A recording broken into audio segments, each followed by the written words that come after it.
स्वागत है आप सभी का आपके अपने चैनल ग्लोबल आईटीआई पर। आज की जो क्लास है employability skill ITI second year सभी ट्रेड के बच्चों के लिए। आपकी ट्रेड कोई भी हो, कोई टेंशन वाली बात नहीं है। आज हम जो पढ़ने वाले हैं एम्प्लॉयबिलिटी स्किल का सब्जेक्ट है ये, और सभी ट्रेड में है। 50 नंबर का इसका पेपर होता है और 25 क्वेश्चन होते हैं। हर क्वेश्चन 2 नंबर का होता है, कोई निगेटिव मार्किंग नहीं होती है। पास होने के लिए 17 नंबर चाहिए। तो चलिए आज हम लोग क्लास शुरू करते हैं। क्लास नंबर कौन सी है भाई? 9 है, यहाँ पर लिखा हुआ है और इसके पहले की जो क्लासेस है उसमें हमने 160 क्वेश्चन आपको करा दिया है। यानी हर क्लास में 20 क्वेश्चन हम लोग कराते हुए चल रहे हैं, आपको सॉल्व कराते हुए।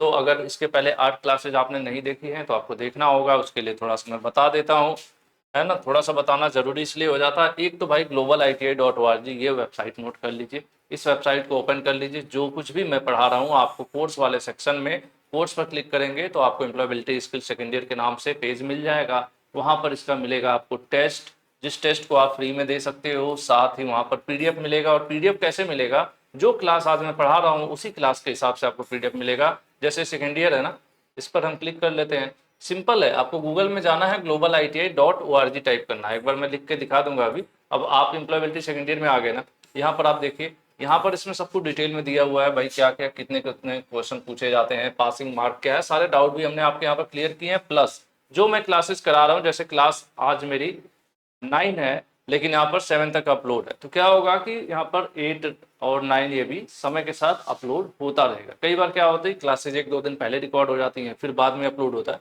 तो सीरियल वाइज, क्लास वाइज यहाँ पर आपको पीडीएफ मिल जाएगा। बहुत ईजी है, इसके ऊपर क्लिक करोगे डाउनलोड हो जाएगा। उसके बाद सिलेबस में कौन कौन से चैप्टर्स हैं वो बात होगी। और आ जाते हैं सबसे महत्वपूर्ण जो है, जो हमने आपके लिए मेहनत किया है, mock test. ITI second year all trade employability second year, इसके ऊपर क्लिक करिए आप। जैसे इस पेज के ऊपर क्लिक करते हो आपको मिल जाता है यहाँ पर टेस्ट, और ये अनलिमिटेड है और फ्री है। यहाँ पर टेस्ट नंबर 01, ठीक है, टेस्ट नंबर 02, टेस्ट नंबर 03, इस तरह से यहाँ पर आपको ढेर सारे टेस्ट मिलते हैं और ये बड़े बेहतरीन और स्मूथ तरीके से चलते हैं। चलिए शुरू कर देते हैं। अब आपको इसमें से देखना है कि भाई क्या आंसर। देखिए मैंने आंसर गलत दे दिया, सही आंसर ये वाला होना चाहिए, मैंने ये टिक किया था। अब नेक्स्ट करेंगे तो उसके बाद देखिए क्या होता है। फिर मैंने गलत दे दिया। अब मैं क्या है पढ़ नहीं रहा हूँ, ठीक है, सब क्वेश्चन गलत करते जा रहा हूँ। मान लो एक आध सही हो गया, भी गलत हो गया। अब एक सही करके दिखाता हूँ, ठीक है। जब हम संसाधनों का उपयोग लाते हैं, कार्यकर्ता होता है प्रोडक्टिव, ठीक है। अब ये ग्रीन है, देखिए इसमें कोई रेड नहीं हुआ, इसका मतलब ये सही है। अगर आप सारे क्वेश्चन कर लेते हो, हम इसको थोड़ा सा जल्दी जल्दी करके आपको दिखा दें, अगर कर लेते हो तो क्या होगा, लास्ट में आपको रिजल्ट शो करेगा कितना परसेंट आपने किया है, पास हैं कि फेल हैं। एक्चुअल में इसमें परसेंटेज भी सेट है कि कितने परसेंट पर आप जो है पास हो सकते हैं, ठीक है। जैसे 33 पास होता है ना, तो यहाँ पर आ जाते हैं। थोड़ा बहुत सही कर दूं मैं, जिससे मैं पास हो जाऊँ, नहीं तो बेइज्जती हो जाएगी ना। बाकी मैं ABCD करके ऐसे कर दे रहा हूँ। तो यहाँ पे दिखाएगा लास्ट में जैसे कि कितने क्वेश्चन सही हुए, क्या हुआ। ये चीज़ करना आपके लिए बहुत ही अच्छी चीज़ है, आपके मोबाइल में बहुत ही स्मूथली चलेगा। इसका कोई चार्ज नहीं है, जब तक मन करे आप अच्छे से प्रैक्टिस कर सकते हो, है ना। काफ़ी मेहनत कर रहे हैं, मैं उम्मीद करता हूँ कि आप लोगों को ये चीज़ जो है पसंद आएगी। अब ये हम पहुंच गए हैं 20 नंबर क्वेश्चन पे, और यहाँ पर हो जाता है इमोजी, क्या होता है भाई, परफेक्ट होना चाहिए। और यहाँ पर देखिए आज सी रिजल्ट, सी रिजल्ट पर जैसे आप क्लिक करोगे अब आपको दिखाएगा कि भैया आपका रिजल्ट कितना आया, ठीक है। सभी सब्जेक्ट के टेस्ट global-iti.org पर आपको समय से अपडेट मिलेंगे। Congratulations, you have passed quiz. मैंने पास कर लिया है क्योंकि 33% ही मुझे लाना था, तो 20 क्वेश्चन में से 7 मैंने कर लिया, तो 33 में क्रॉस कर चुका हूँ। अब उसके बाद इसको स्लाइड करेंगे तो अगला टेस्ट यहाँ पर आपको देखने को मिलेगा, ठीक है। यहाँ पर अगला टेस्ट है, अगला टेस्ट भी दे सकते हो। इसी तरह से ऊपर जाओ, इसके ऊपर भी जाकर आप टेस्ट दे सकते हो कि ये वाला टेस्ट है, इसको भी आप दे सकते हो, है ना।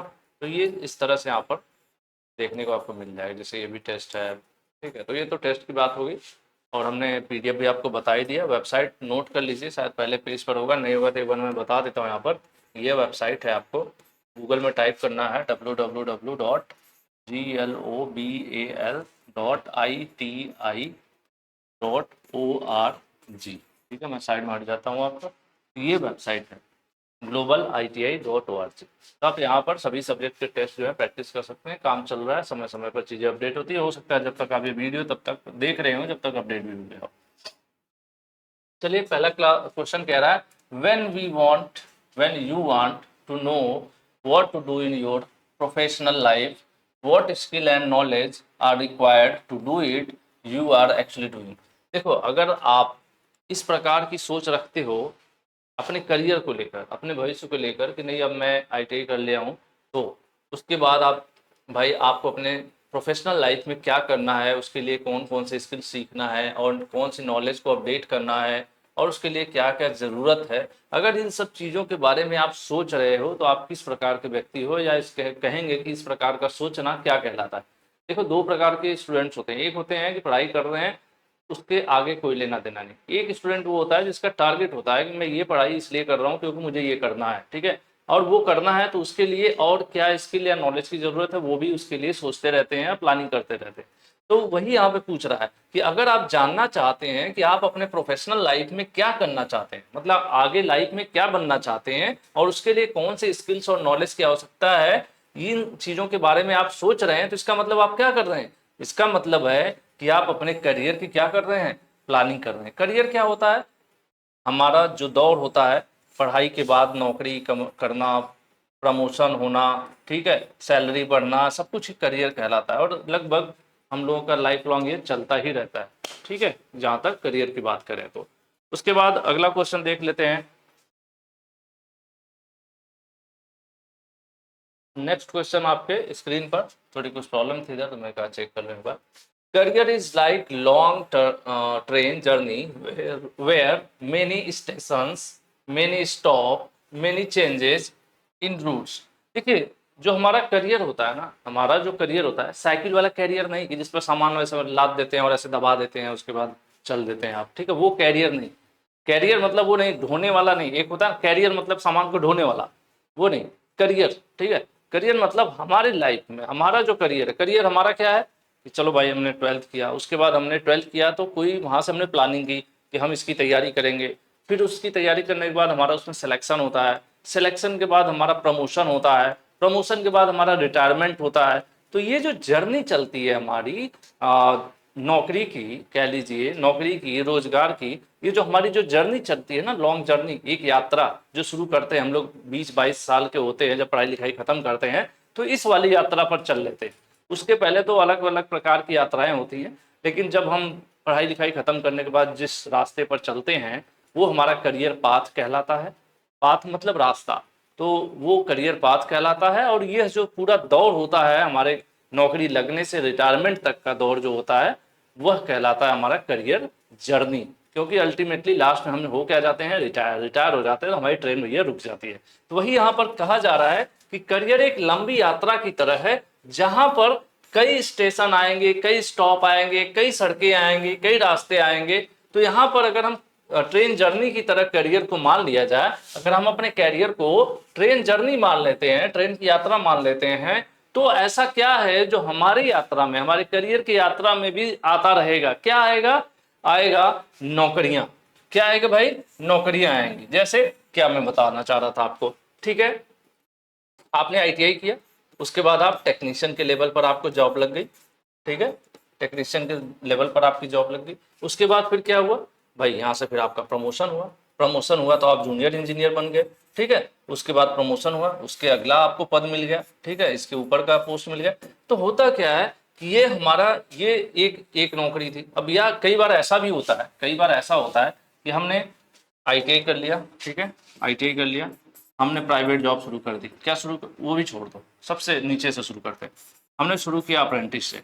क्या किया, सबसे पहले हमने अप्रेंटिसशिप की, ठीक है, अप्रेंटिसशिप कर लिया।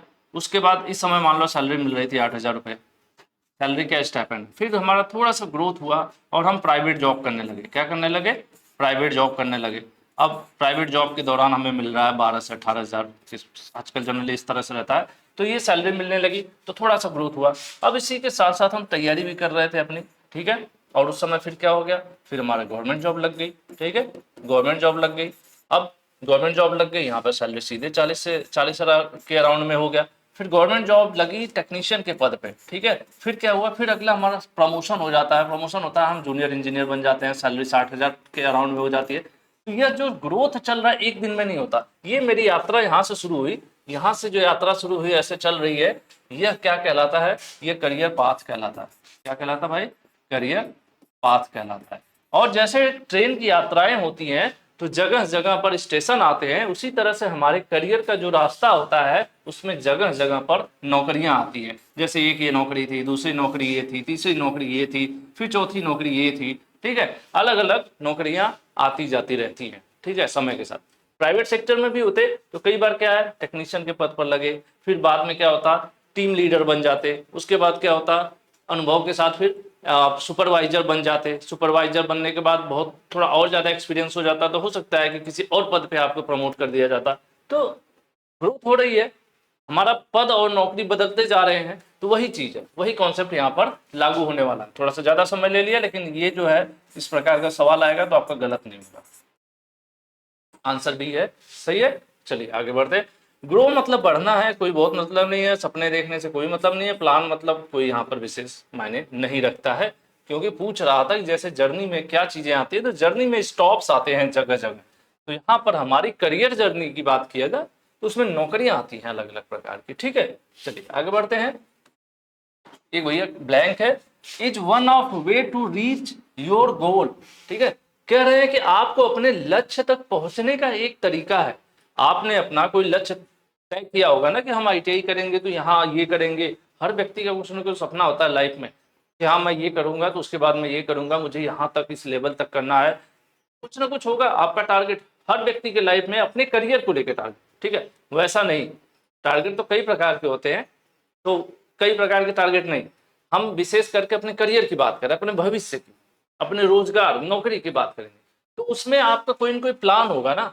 तो यही यहाँ पर बात हो रहा है कि इज वन वे, एक रास्ता है, टू रीच योर गोल, मतलब आप अपने करियर के गोल, किसके गोल भाई, करियर, अपने करियर के गोल को अचीव करने का जो एक रास्ता है वो क्या है, वो कोई ट्रेन नहीं है। ट्रेन के द्वारा आप अपने करियर के गोल को नहीं अचीव कर सकते। और पेशेंस मतलब आराम से बैठे हुए हैं शांतिपूर्वक, तो भी नहीं कि अब ऐसा तो है नहीं कि मैं शांतिपूर्वक बैठ जाऊं और जेई बन जाऊं आईटीआई करने के बाद, नहीं होगा ना।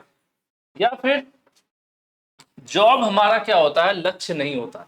हमारा लक्ष्य क्या है, लक्ष्य हमारा करियर है। हमारे करियर का जो लक्ष्य है वो किससे होकर गुजरता है, नौकरियों से होकर गुजरता है। तो हम कह सकते हैं कि जॉब जो है, एक नौकरी जो है, वह एक रास्ता है जो हमें पहुंचाता है हमारे करियर गोल तक। जैसे मेरा एक लक्ष्य है कि मैं भाई जेई बन जाऊं, ठीक है, जूनियर इंजीनियर बन जाऊं, इस तरह का मेरा कोई लक्ष्य है। एग्जाम्पल के लिए अब कुछ लोग कहने लगेंगे कि इसके लिए क्वालिफिकेशन अलग होना चाहिए, मैं एग्जाम्पल के लिए कह रहा हूँ। और मैंने आईटीआई से शुरुआत किया, तो आईटीआई से शुरुआत किया तो अप्रेंटिस किया, अप्रेंटिस के बाद फिर प्राइवेट जॉब किया, प्राइवेट जॉब के बाद टेक्नीशियन की गवर्नमेंट जॉब किया, फिर प्रमोशन हुआ, फिर जेई बना। तो ये जो अल्टीमेटली लक्ष्य क्या था मेरे करियर का, अधिकतम यही था। अब इसके ऊपर आप देखो, इसके ऊपर क्या आप इसके ऊपर बहुत ज्यादा ऐसी कोई एमडी के पद पे नहीं जा सकते, ठीक है, एज पर क्वालिफिकेशन।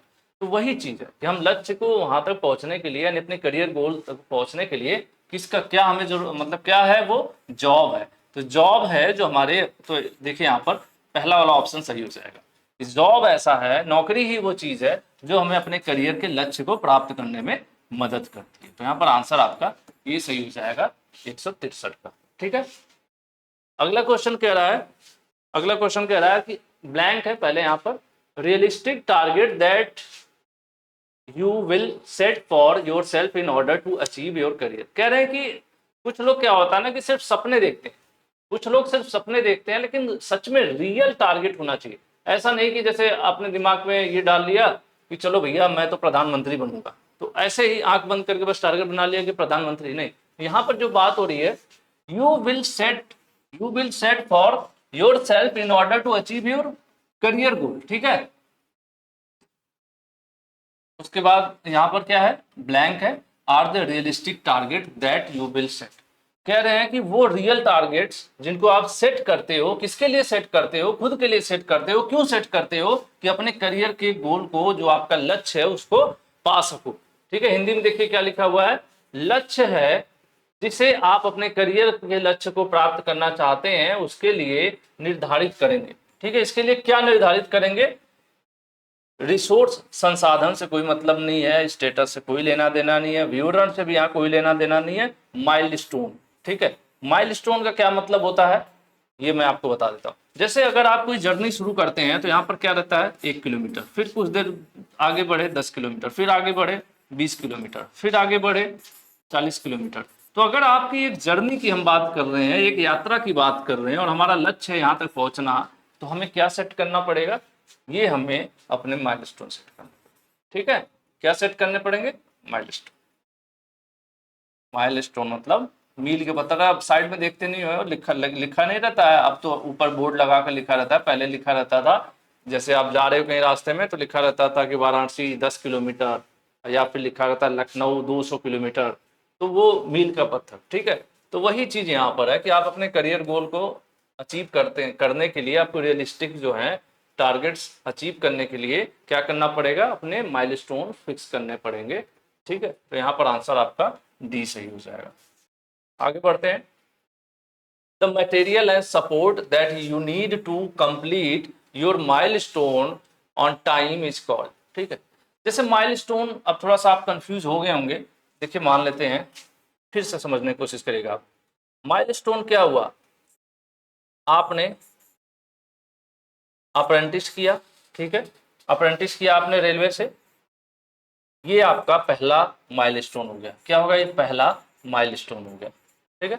उसके बाद ग्रुप डी का फॉर्म आया रेलवे में, उसमें आपने अप्लाई किया, आपको इसका बेनिफिट मिला, आपका ग्रुप डी में सिलेक्शन हो गया, यानी जॉब मिल गई, आपकी गवर्नमेंट जॉब मिल गई, ये आपका दूसरा माइलस्टोन अचीव हो गया, ठीक है। इसी तरह से आपने और पढ़ाई किया, इंटरनल एग्जाम को फाइट किया, ITI बेसिस पर किसी टेक्निकल पद पर रेलवे में ही आपका प्रमोशन हो गया, दूसरे के अपेक्षा जल्दी, इंटरनल एग्जाम भी उतरते, फिर न्यू जॉब आ गई आपकी, ये क्या है, अगला माइलस्टोन हो गया। तो माइलस्टोन मतलब यही है कि आप जो समय समय पर अचीव करते जा रहे हैं, ठीक है। तो यही चीज यहाँ पर कह रहा है कि अपने मील के पत्थर को समय पर पूरा करने के लिए आपको जिन सामग्री और समर्थन की आवश्यकता होती है उसे क्या कहा जाता है। तो मील के पत्थर का मतलब पत्थर नहीं है, मील का पत्थर का मतलब ये है कि अप्रेंटिस करना है। तो ऐसा नहीं है कि अब आप पता चलो ITI करना शुरू करोगे 28 वर्ष में, तब कब अप्रेंटिस करोगे, कब जो है ग्रुप डी का नौकरी मिलेगी, कब फायदा उठाओगे, नहीं कर पाओगे ना। तो वही चीज यहाँ पर पूछ रहा है। तो जरूरी क्या होता है कि हम अगर कोई भी चीज अपना सेट कर लिए हैं, हमने अपना गोल सेट कर लिया है, तो गोल सेट करना बड़ी चीज नहीं है, आपने निर्धारित कर लिया मुझे ये बनना है, वो बड़ी चीज नहीं है।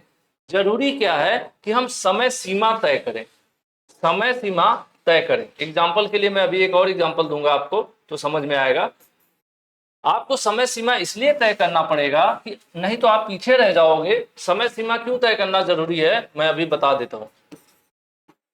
मान लो आपने ITI किया, अभी आपकी उम्र जो है 20 के अराउंड में है, आप तैयारी करो, पढ़ाई करो, गवर्नमेंट जॉब के लिए ट्राई करो, ठीक है, गवर्नमेंट जॉब के लिए ट्राई करो। लेकिन अगर आपने ITI कर लिया है और आपकी उम्र 30 के अराउंड में हो गई है, तुरंत नौकरी की तरफ जाओ या रोजगार करो, तुरंत नौकरी की तरफ जाओ या रोजगार करो भाई, ठीक है। क्या करना है, नौकरी या रोजगार की तरफ जाओ। क्यों, क्योंकि समय निकल चुका है ना, टाइमलाइन होती है हर चीज की, जिंदगी भर आप स्टूडेंट नहीं बने रह सकते। पता चले आप 30 साल में तैयारी करना शुरू करोगे और फॉर्म भर ही नहीं पाओगे, उनकी लिमिट निकल जाएगी भाई, 35 के वाले फॉर्म नहीं भर पाएंगे। तो वही चीज है कि अगर आप कोई माइलस्टोन है, the material and support that you need to complete your milestone on time is called. कह रहे हैं कि आपको समय पर आपको वो सपोर्ट या वो सुविधाएं मिले जिससे आप अपने लक्ष्य को प्राप्त कर सकें, तो उस समय को क्या कहते हैं, वो समय सीमा जो है, यानी उसको टाइम लाइन कहा जाता है, ठीक है। तो यहाँ पर जो 165 है इसका आंसर क्या हो जाएगा, ए हो जाएगा। हम लोग आगे बढ़े। नेक्स्ट क्वेश्चन है, setting up date for completing each milestone is called, ठीक है। फिर से वही चीज कि आपने पहला मील का पत्थर ये सेट किया, दूसरा ये सेट किया, तीसरा ये सेट किया, ठीक है, चौथा आपका फाइनल ये है कि भाई पहला मान लो अप्रेंटिस करनी थी, दूसरी क्या था, रेलवे में एंट्री लेना था, इंटरनल के एग्जाम देकर प्रमोशन करना था, लास्ट में हाई पद पे आपको जाना था। यानी ये क्या है, मील के पत्थर है। जितनी भी आपको नौकरियां या जो जो अचीवमेंट्स आप करते जा रहे हो अपने करियर में, ऊपर की तरफ बढ़ते जा रहे हो, मील के पत्थर है। तो उसमें ये कह रहा है कि सेटिंग अप डेट मतलब समय निर्धारित करना, समय निर्धारित करना कि भाई मेरी उम्र 20 साल है, मैं ITI कर लिया हूं, मैं 20 से 22 के बीच जो है तैयारी करूंगा, 22 2 साल अपनी तैयारी को दूंगा, 2 साल में अगर मेरी तैयारी हो गई तो ठीक, नहीं तो मैं अपना दूसरा रास्ता चूज करूंगा, मैं प्राइवेट सेक्टर की तरफ जाऊंगा। ठीक है, मतलब एक लिमिट होती है ना, ऐसा तो होता नहीं है कि आप बैठ के 8 साल 10 साल तैयारी ही करते रह जाओ। जब 10 साल आप तैयारी करके गवर्नमेंट जॉब शुरू करोगे, तब तक पता चला कि आप किसी और क्षेत्र में 5-10 साल मेहनत करके शायद उससे भी ज्यादा अर्निंग कर पाओ या उससे ज्यादा सफल हो सकते हो। ठीक है, तो वही चीज है कि किसी भी, इसको क्या कहते हैं, setting up date for completing each milestone, यानी मुझे कब अप्रेंटिस करना है, कब रेलवे के लिए तैयारी करना है, कब उसमें जॉब लेना है, कब हमारा प्रमोशन होगा, इंटरनल एग्जाम देना है, हर चीज के लिए समय का जो निर्धारण है वो क्या कहलाता है, वह कहलाता है आपका टाइमलाइन। क्या कहलाता है? टाइमलाइन। ठीक है, 166 का आंसर सी हो जाएगा।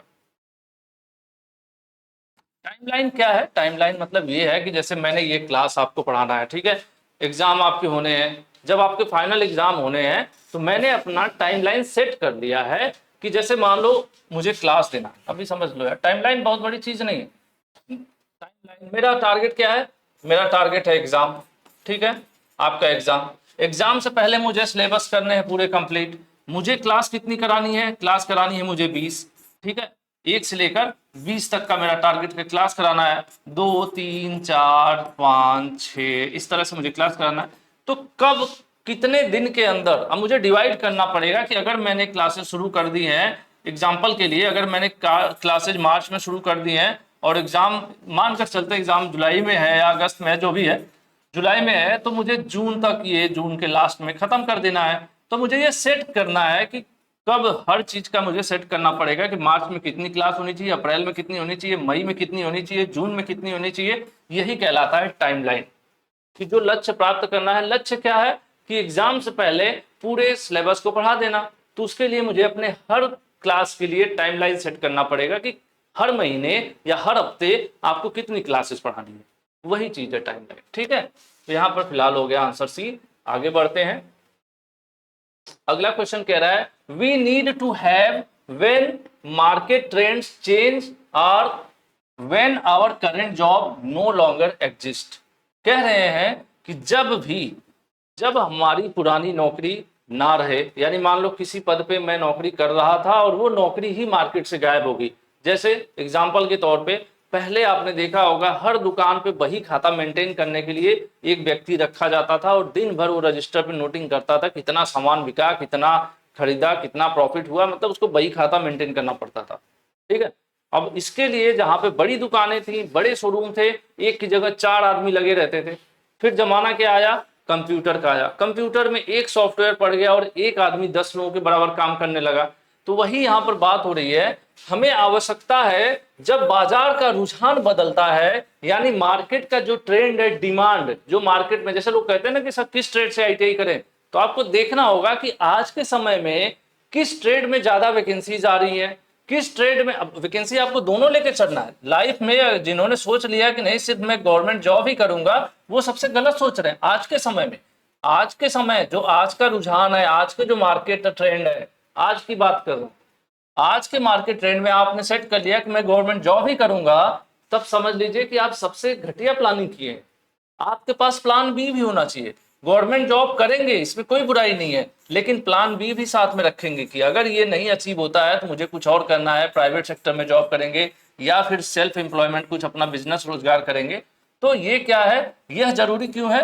क्योंकि आज का जो मार्केट ट्रेंड है, जिस हिसाब से आजकल वैकेंसीज की कमी होती जा रही है, पढ़ने वाले लोगों की संख्या बढ़ती जा रही है और वैकेंसीज कम होती जा रही है, तो ऐसे में क्या करना होगा, हमें मार्केट के हिसाब से तैयार रखना पड़ेगा खुद को ना। तो वही चीज यहां पर कह रहा है कि अगर हमें क्या करना पड़ेगा, हमें दूसरे करियर की तलाश में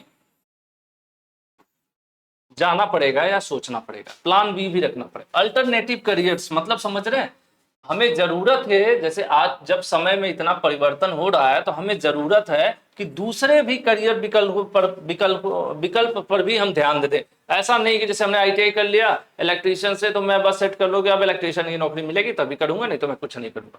नहीं भाई, अगर आपको कंप्यूटर के क्षेत्र में काम करने को मौका मिल रहा है और 1-2 महीने ट्रेनिंग में आप सीख जा रहे हो और कंप्यूटर के क्षेत्र में काम करने को मिल रहा है, कंप्यूटर वाले क्षेत्र में जाओ। आप देखो कि मार्केट में डिमांड किधर है, आपको मार्केट का ट्रेंड देखना है कि इसका डिमांड किस क्षेत्र में है, उस क्षेत्र में आपको जाना है। ठीक है, तो वही चीज कह रहा है कि आपको वैकल्पिक करियर भी सेलेक्ट करना पड़ेगा। आपने आईटीआई मान लेता है, आपने कभी एक टाइम रहा होगा कि हो सकता हो कि ट्रैक्टर मैकेनिक से आईटीआई होती थी, हो सकता है उसमें नौकरी कभी आती रही हो।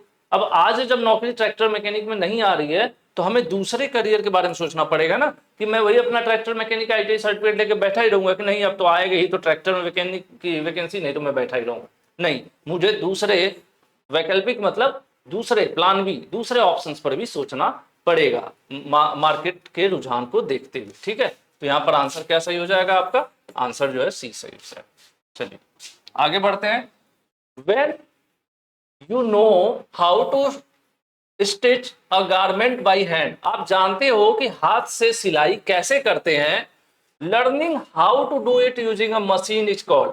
देखो दो फैक्टर होता है, अभी मैं यहाँ पर समझा देता हूं। जैसा कि मैंने पहले भी कहा है कि मैं एमसीक्यूज नहीं कराता हूं, सिर्फ यहाँ पर मैं आपके कॉन्सेप्ट भी क्लियर करता हूं। दो शब्द होता है, इसको समझ लीजिए तो इससे आपके सवाल जरूर एग्जाम में फंसेंगे और आपको मजा आ जाए। एक शब्द होता है अप स्किलिंग, अप स्किलिंग, ठीक है, और एक शब्द होता है री स्किलिंग। क्या होता है भाई, री स्किलिंग।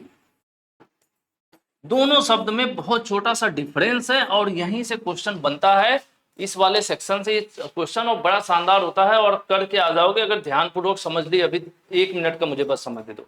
देखो अगर सबसे पहले बात कर लेते हैं अप स्किलिंग की। अप मतलब स्किल, तो अप स्किल मतलब कौशल। जैसे अगर मुझे पढ़ाने आता है, देखो नॉलेज तो बहुत से लोगों की पास होती है, ठीक है, डिग्री बहुत से लोगों के पास होती है, बट पढ़ाने के जो आर्ट है, एक कला है, ये भी एक अपने आप में आर्ट, एक कला होती है। तो मुझे पढ़ाने आता है तो ये मेरी एक कौशलता है, मेरी एक स्किल है। ऐसे ही आपको गाना गाने आता होगा, किसी को वेल्डिंग करने आता होगा, किसी को वायरिंग करने आता होगा, हर बंदे के अंदर कुछ ना कुछ स्किल होती है।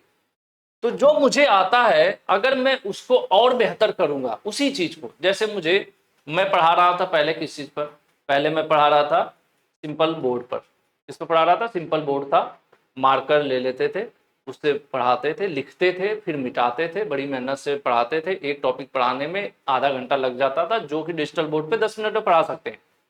तो सेम चीज मैं कर रहा था, पहले पढ़ा रहा था पुराने मेथड से, पुराने बोर्ड, एक सिंपल व्हाइट बोर्ड पर मार्कर से।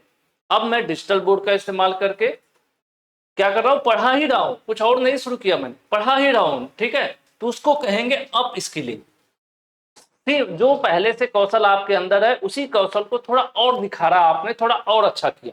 जैसे आप इलेक्ट्रीशियन के स्टूडेंट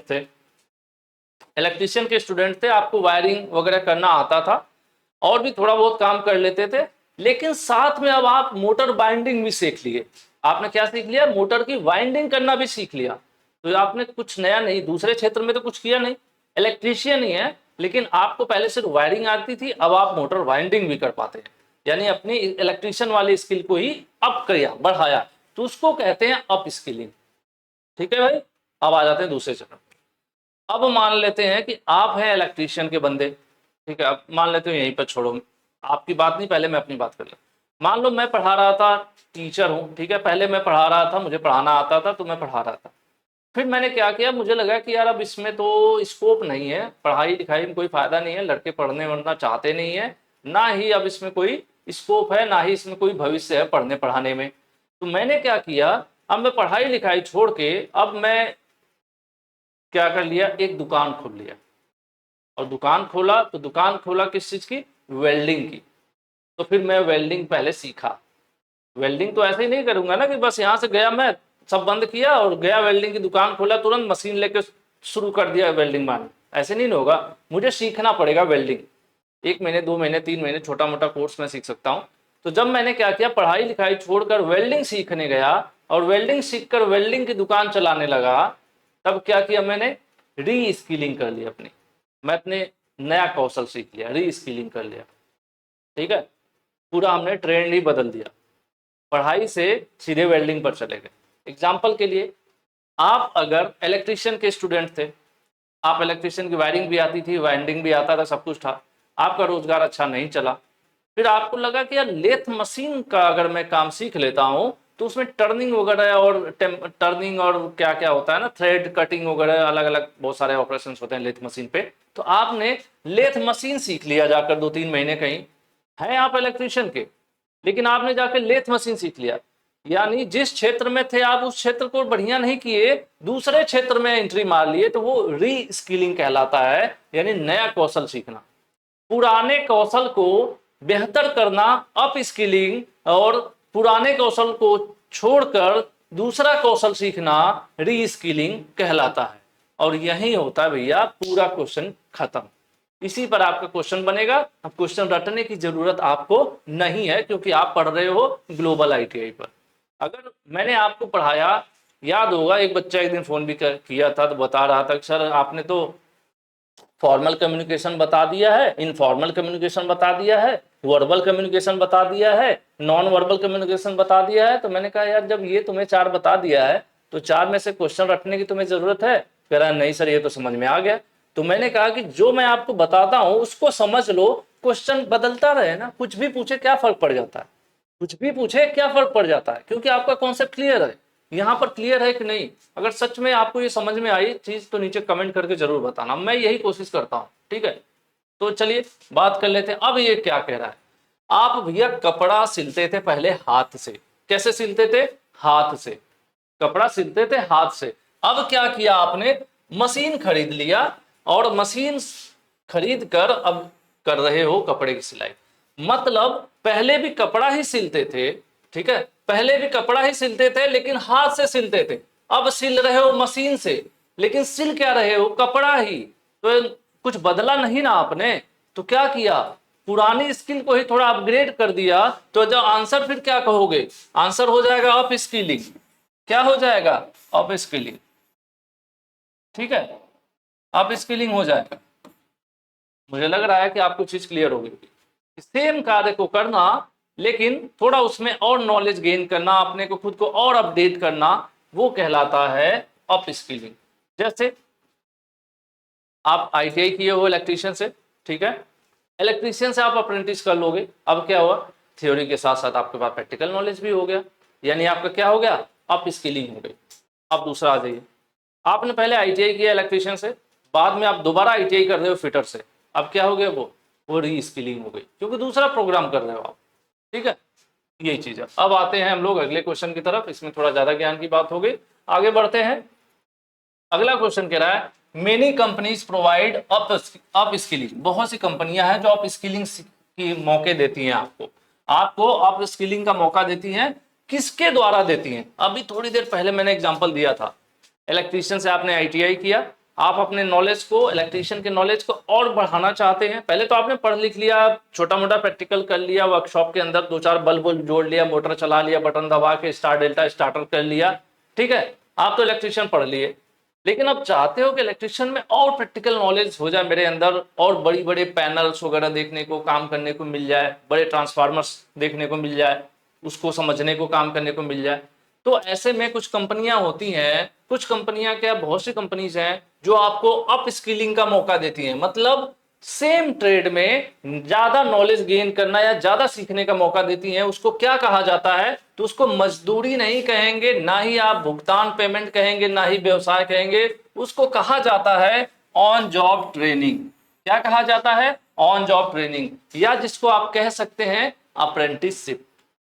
यह कहते हैं कि आप कुछ दिन हमारे यहाँ एक जॉब, एक ट्रेनिंग की तरह काम करोगे, 3 महीने, 6 महीने, 1 साल। उस दौरान आपको थोड़ा ये कुछ पैसे भी देते हैं, प्लस सिखाते भी, ठीक है। तो ये होता है भैया ओजीटी, ठीक है। तो आंसर आपका क्या सही हो जाएगा?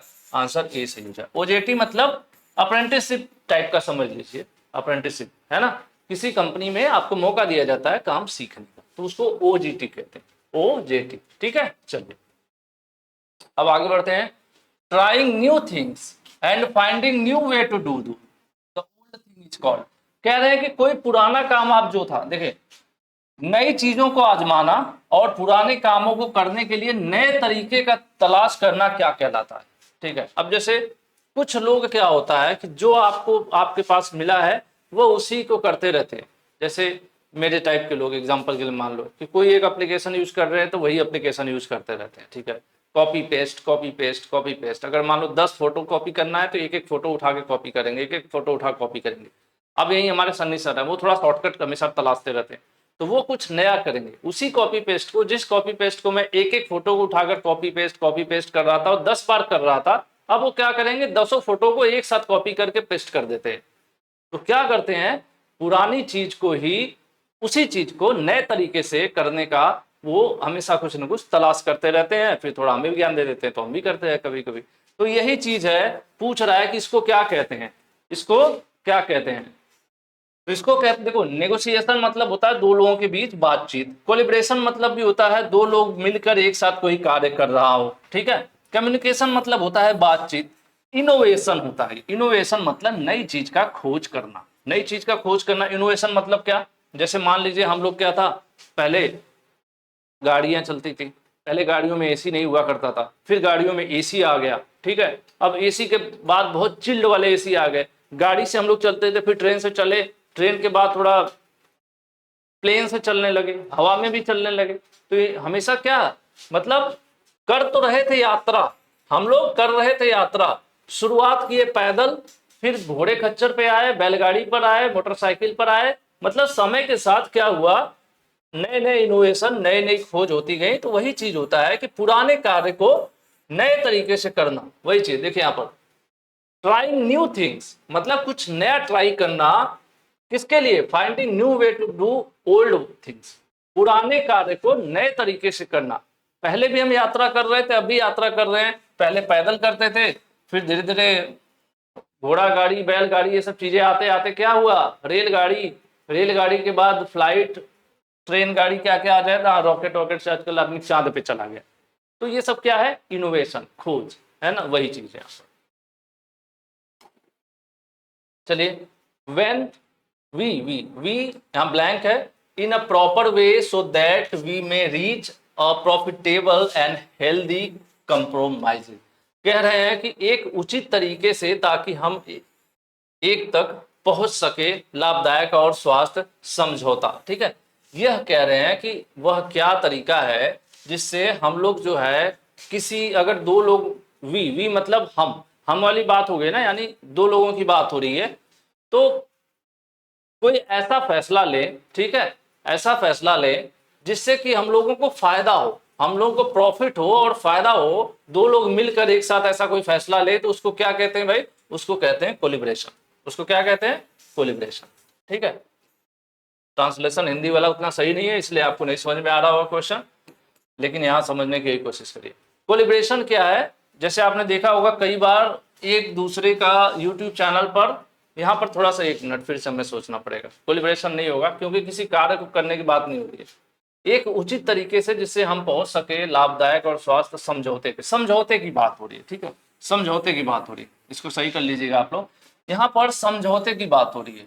समझौता कहाँ होता है, मूवी वाला कंप्रोमाइज, ठीक है, मूवी वाला सीन याद करिए, जब कोई बैंक में डाका वाका डालते हैं, सब गुंडे उंडे हो जाते हैं, 10-20 अंदर और 50 लोगों को कैद कर देते हैं, और बाहर से पुलिस वाले कहते हैं छोड़ दो उनको, नहीं तो ये कर देंगे, तो वो कहते हैं कि हेलीकॉप्टर दे दो, ये गाड़ी दे दो, 50 लाख दे दो, हम छोड़ देंगे, ये कर देंगे। तो क्या होता है, वो नेगोशिएशन कहलाता है। तो यहाँ पर भी समझौते की बात हो रही है, ठीक है, कि किसी मतलब हम चाहते हैं कि नुकसान ना हो और कंप्रोमाइज करें, हम एक दूसरे के साथ समझौता कर लें, कोई बीच का रास्ता निकाल लें, तो क्या कहलाता है, वो नेगोशिएशन कहलाता है, ठीक है।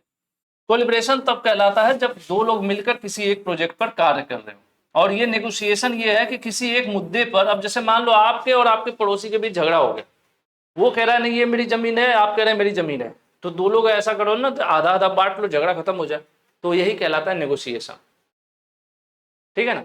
तो ये यहाँ पर नेगोशिएशन जो आपका सही हो जाएगा, 171 का आंसर बी सही हो जाएगा, लिख दिया हमने। चलिए आगे बढ़ते हैं।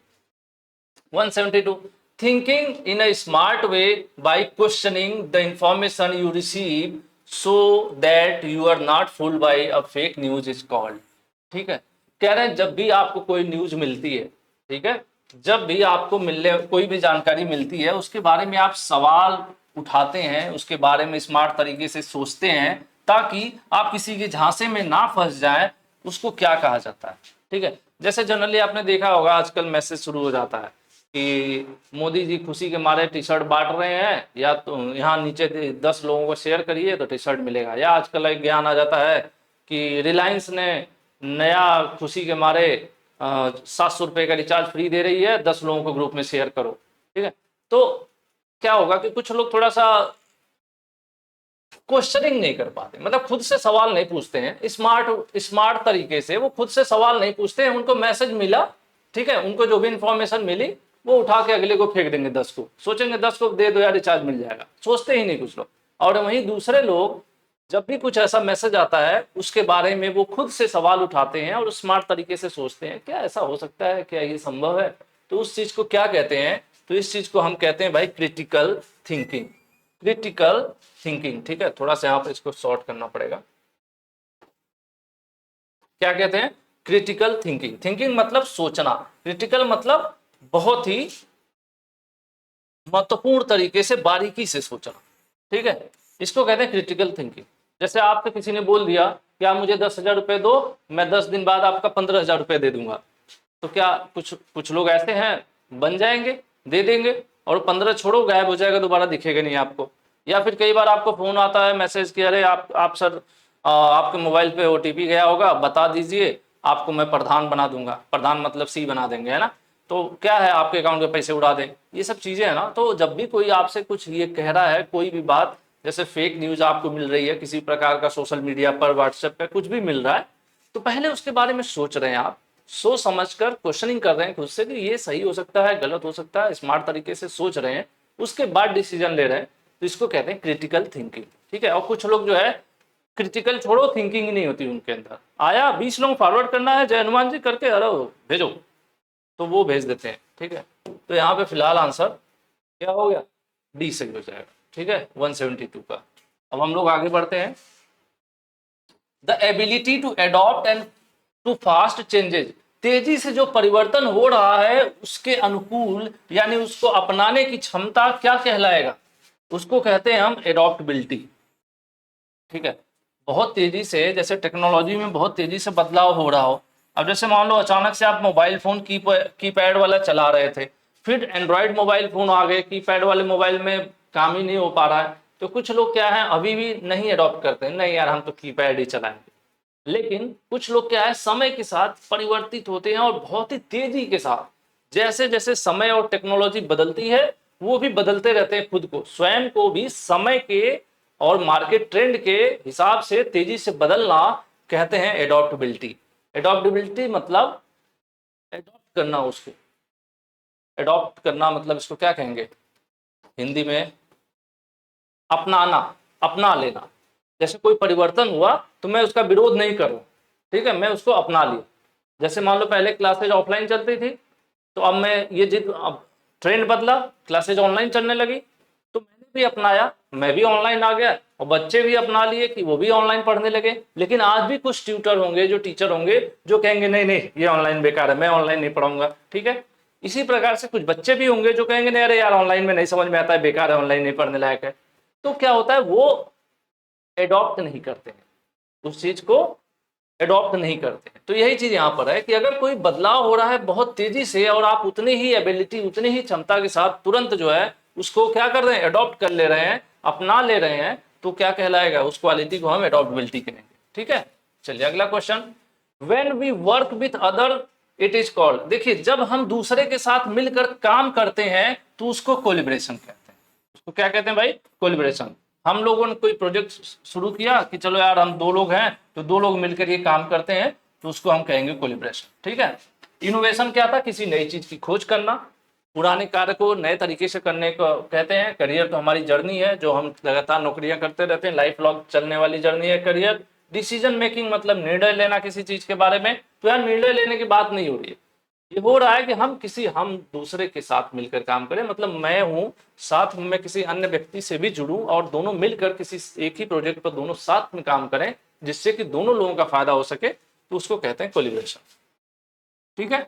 आगे चलिए, new technologies have changed the way we work, hence irrespective of one's learning is important to work in manner, ठीक है। कह रहे हैं कि जो टेक्नोलॉजी है आज के समय में बहुत तेजी से बदल रही है, क्या कह रहे हैं, जो नई तकनीक है इस समय बहुत तेजी से बदल रही है, हमारे कार्य करने का तरीका भी बदल रहा है। ठीक है, हमारे कार्य करने का तरीका भी बदल रहा है।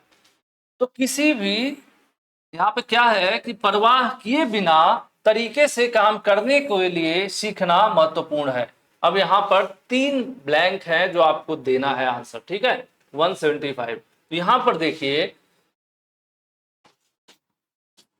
ये हो जाएगा जॉब, ठीक है, किसी एक नौकरी, लर्निंग न्यू स्किल्स, लर्निंग क्या हो जाएगा, लर्निंग न्यू स्किल्स। अब हम कोई एक नौकरी कर रहे हैं, उसको पकड़ के बैठने से अच्छा है कि हम नई लर्निंग्स मतलब नई स्किल्स भी सीखें, और जिससे कि हम इफेक्टिव मैनर में काम कर सके, इफिशिएंट मैनर में।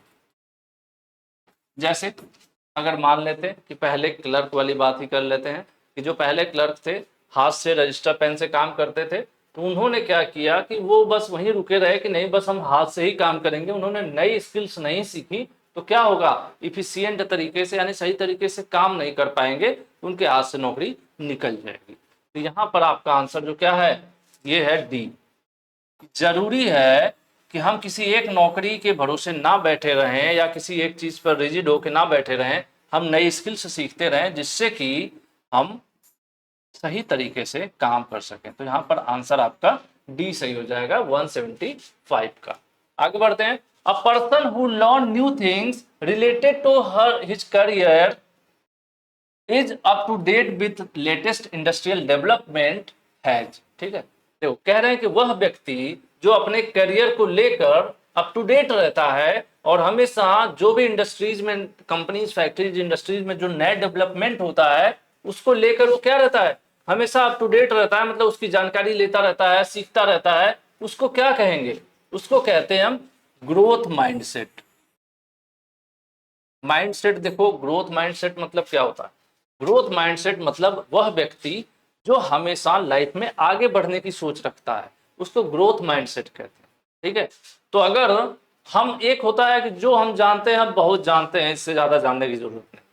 ठीक है, और एक व्यक्ति वह होता है जो हमेशा ध्यान रखता है कि आजकल नया क्या चल रहा है, अच्छा इंटरनेट की दुनिया में क्या आया है, मोबाइल में नया क्या आया है, लैपटॉप में ऐसा इस समय नया क्या आ गया है, इंडस्ट्री में इस समय कौन सी गाड़ियां आ गई। आपको गाड़ी खरीदना जरूरी नहीं है, बट नॉलेज रखना जो आजकल टेक्नोलॉजी में डेवलपमेंट हो रहा है। आपको मैं मोबाइल रोज, लैपटॉप रोज नहीं खरीदने की बात कर रहा हूँ, लेकिन आजकल नए लैपटॉप में नए जनरेशन कौन से आ गए हैं, मोबाइल में नया एंड्रॉइड कौन सा आ गया है, आज के कैमरे में क्या फीचर्स नए आ गए हैं, या फिर आज की जो टेक्नोलॉजी है उसमें, जो हमारे टेलीफोन, मोबाइल फोन में जो कम्युनिकेशन टेक्नोलॉजी है उसमें क्या बदलाव हो रहा है, जो उसके अलावा ऑटोमोबाइल इंडस्ट्री है जो उसमें इंजन वगैरह हैं उसमें क्या बदलाव हो रहा है, आजकल गाड़ियां किस प्रकार से बन रही हैं, इन सब चीजों के बारे में अगर आप जानकारी रख रहे हैं, लगातार आप इस प्रकार के हैं, यानी आपका नेचर ऐसा है कि जो लगातार अप टू डेट रहते हैं इंडस्ट्री से, इंडस्ट्रीज में जो डेवलपमेंट हो रहा है, तो उसको हम कहेंगे, ऐसे व्यक्ति को हम कहेंगे कि भाई विकास की मानसिकता वाला व्यक्ति है, यानी ग्रोथ माइंडसेट वाला व्यक्ति है।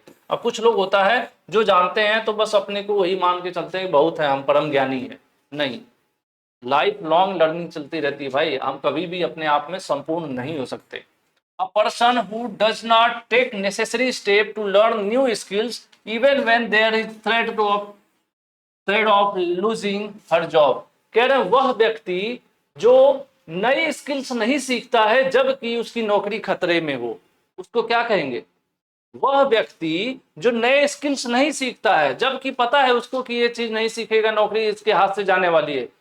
फिर सब एग्जांपल ले लेता हूं, पुराना क्लर्क है, कंप्यूटर ऑफिसेज में लगने शुरू हो गए, फिर भी वो कंप्यूटर नहीं सीख रहा है, जबकि जानता है कि जिस दिन उसके ऑफिस में कंप्यूटर लग गया उसको नौकरी से निकाल दिया जाएगा। ऐसे व्यक्ति को क्या कहेंगे, ऐसे व्यक्ति को क्या कहेंगे, नॉट ओपन माइंडेड। क्या कहेंगे भाई, नॉट ओपन माइंडेड, खुले विचार वाला व्यक्ति नहीं है, यानी वो बदलाव को स्वीकार नहीं करना चाहता, रिजिड है। ठीक है, बदलाव को स्वीकार नहीं करना चाहता, वो रिजिड है कि नहीं मैं तो नहीं बदलूंगा, मैं तो कंप्यूटर नहीं सीखूंगा भले ही नौकरी जाए भाड़ में, है ना। इस प्रकार की सोच रखने वाले व्यक्ति को नॉट ओपन माइंडेड कहते हैं। ठीक है, वो खुले विचार वाला व्यक्ति या ग्रोथ माइंडसेट वाला व्यक्ति नहीं है। ठीक है जी, तो 177 का बी हो जाएगा। नेक्स्ट है the process of learning completely new set of skill. New set of skill, new set of skill, ध्यान रखिए, to perform a different type of job. कह रहे हैं कि नया कौशल सीखना, बिल्कुल नया कौशल सीखना, और नया कार्य करने के लिए, नया कार्य करने के लिए नया कौशल सीखना क्या कहलाता है। देखिए अब यहां पर आ गया वो चीज जो थोड़ी देर पहले मैंने बताया था, पुराने ही कौशल को अपडेट करना अप स्किलिंग कहला रहा था, लेकिन पुराना कौशल आपका कुछ और है और आप नए कार्य के लिए नया कौशल सीखने जा रहे हैं तो री स्किलिंग कहलाएगा। ठीक है जी, वही है यहां पर completely new set of skill, मतलब न्यू स्किल सीखने की बात हो रही है। आप फिटर के थे, अब आप इलेक्ट्रीशियन का काम सीखने जा रहे हैं। पहली स्किल क्या थी आपकी, फिटर की थी, अब आप जा रहे हैं इलेक्ट्रीशियन सीखने। क्यों सीखने जा रहे हैं, क्योंकि अब आपको नई जॉब करनी है, अलग काम करना है, इलेक्ट्रीशियन टाइप का। ठीक है, तो यही है, अलग प्रकार का कार्य करने के लिए नया कौशल सीख रहे हैं, बिल्कुल अलग नया कौशल है ये, तो अब उसको क्या कहेंगे, इसको हम कहेंगे री स्किलिंग। अगर ये कहता कि पुराने वाले ही कार्य को बेहतर तरीके से कर रहे हैं, या आप फिटर के हैं और फिटर में ही कुछ नया कोर्स कर रहे हैं, ठीक है, यानी पुराने ही कौशल को थोड़ा और बढ़ा रहे हैं, तब वो अप स्किलिंग हो जाता। लेकिन यहाँ ऐसा नहीं हो रहा है, नया काम नया कौशल, नया कौशल सीखा जा रहा है, नई स्किल सीखी जा रही है, तो ऐसे में क्या हो जाएगा, री स्किलिंग हो जाएगा। आंसर आपका बी हो जाएगा 178 का। ठीक है, next question, if if a woodcutter who so far used simple axe learn to use an electric axe, the woodcutter, देखो एक्स मतलब कुल्हाड़ी की बात हो रही है, एक लकड़ी काटने वाला, वुडकटर कौन है, एक लकड़ी काटने वाला, चलो यहाँ पे एक लकड़ी काटने वाला जो अब तक सिंपल कुल्हाड़ी, मतलब जो हाथ से ऐसे नहीं होती थी, इस तरह वाली, या डंडा लगा हुआ है और उसमें इस तरह से है लकड़ी काटने वाली कुल्हाड़ी, ठीक है, पहले सिंपल कुल्हाड़ी उपयोग करता था, लेकिन अब क्या किया, अब इलेक्ट्रिक वाली यूज करने लगा है। इलेक्ट्रिक वाली आपने देखा होगा ना, इस तरह से रहती है, इस तरह से रहती है यार, आप देखे होंगे, चेन टाइप का चलता रहता है, और वो कुछ यहाँ पे मोटर वोटर टाइप की लगी रहती है, ठीक है, उसमें से वायर निकाल दिया आपने, ठीक है, ये क्या हो गई, ये इलेक्ट्रिक हो गई, और ये हो गई सिंपल। क्या है, दोनों दोनों है लकड़ी काटने का औजार, कुल्हाड़ी समझ लीजिए, ठीक है, दोनों को कुल्हाड़ी समझ लीजिए।